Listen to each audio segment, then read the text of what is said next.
You're watching How Leap. Let's fix Messenger not working on iPhone. First, check your internet connection. Switch between Wi-Fi and mobile data. Next, update the Messenger app. Go to the App Store, search for Messenger, and tap Update. Restart your iPhone. Hold the side button and volume button, then slide to power off.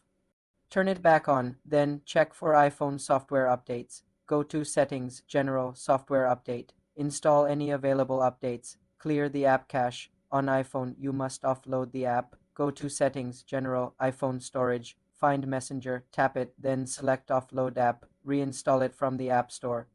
Also, check your date and time settings. Go to Settings, General, Date and Time, and ensure Set Automatically is on. Finally, check if Facebook servers are down using a site like Down Detector. For more simple computer tutorials, subscribe to the channel,